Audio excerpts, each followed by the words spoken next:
प्रियंका जी, लेकिन ये हिंदुस्तान की एक सच्चाई है कि पर्सनालिटी ड्रिवन पॉलिटिक्स यहाँ पर चलती है।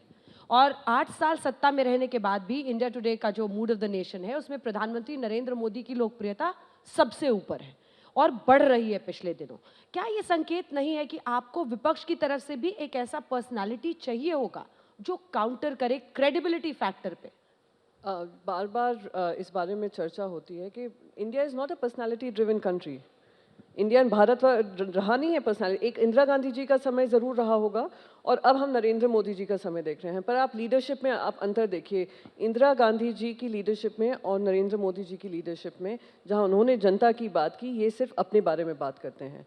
और दुख इस बात का होता है कि जब बार बार कहा जाता है प्रधानमंत्री मजबूत बने रहें, और यहाँ पर हालत ये, प्रधानमंत्री तो मजबूत होते जा रहे हैं पर जनता मजबूर होती जा रही है और हमें जनता की आवाज़ रखनी है।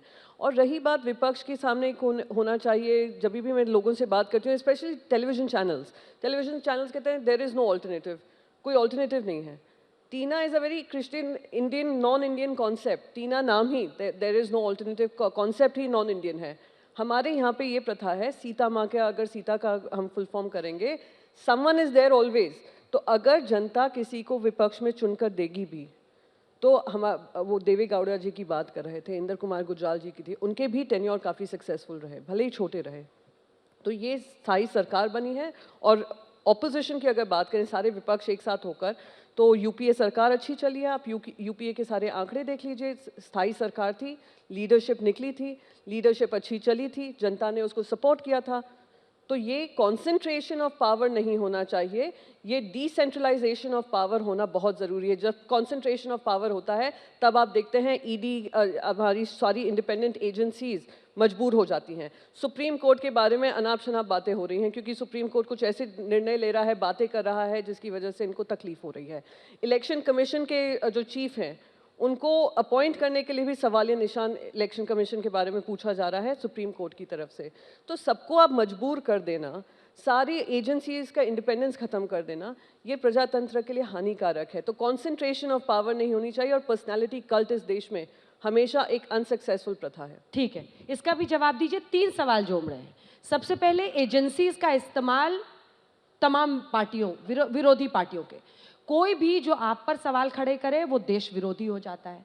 दूसरा, वो कह रहे हैं कि आपने भी तो, आप पीडीपी से गठबंधन कर लिया, तो अपॉर्चुनिस्टिक पॉलिटिक्स तो आप भी करते हैं। और जब सत्ता विरोधी लोग वोट डालते हैं तो फिर वो डाल देते हैं, फिर बाद में तय होता है कि पीएम कौन बनेगा। ऐसी स्थिति बन सकती है सुशील जी?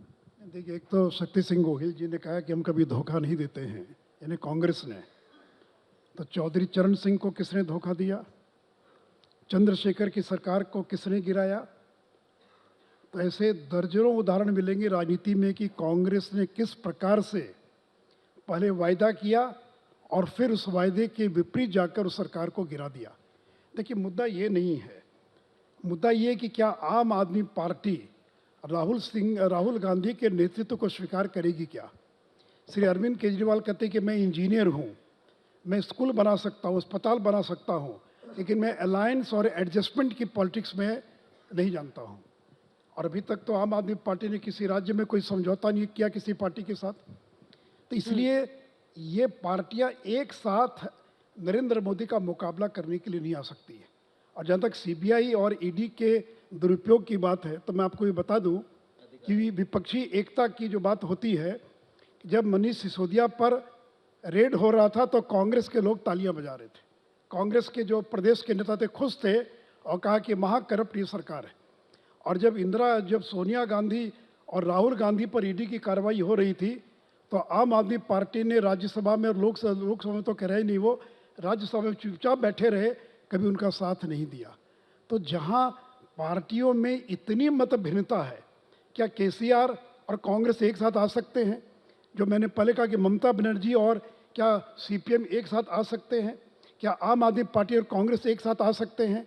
और कोई एक नेता चुन सकते हैं क्या?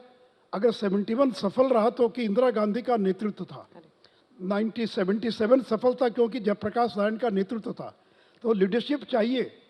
और ये देश व्यक्ति पूजा का देश है, या राम कृष्ण से लेकर ये व्यक्ति पूजा, गांधी, नेहरू, एक नहीं, इंदिरा गांधी, अटल बिहारी वाजपेयी, नरेंद्र मोदी, व्यक्ति पूजा।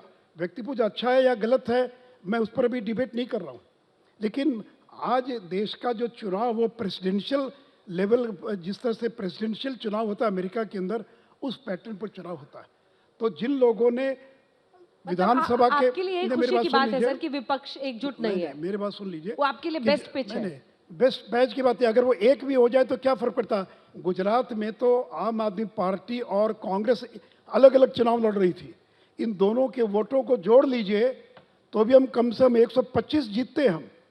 यानी अगर विपक्ष एक भी हो जाए, अभी बिहार में बड़ा प्रचार हुआ महागठबंधन, 7 दल एकजुट हो गए तो भी उनको हरा दिया बीजेपी ने अकेले। अभिमन्यु था, ये नया, ये आधुनिक अभिमन्यु था कि हमने उनको गोपालगंज में भी हरा दिया और अभी कुर्दी के चुनाव में भी हरा दिया। देखिए सर, नेताओं सरकार तो का उनकी चल रही है, नेता तो आप बाहर हैं। नहीं तो ठीक है। देखिए नेताओं के एकजुट होने से जनता एकजुट नहीं होती है। अगर 10 नेता एक साथ एक मंच पर आ गए और हाथ उठाकर खड़े हो गए तो इसका मतलब ही नहीं कि जनता भी हाथ उठाकर उनके पीछे खड़ी हो जाएगी। जनता अपने तरीके से चलती है। हाँ। नीतीश जी गए थे हरियाणा की रैली में, INLD की रैली के अंदर, कांग्रेस को नहीं बुलाया गया वहाँ पर, अरविंद केजरीवाल वहाँ नहीं गए, KCR को नहीं बुलाया गया।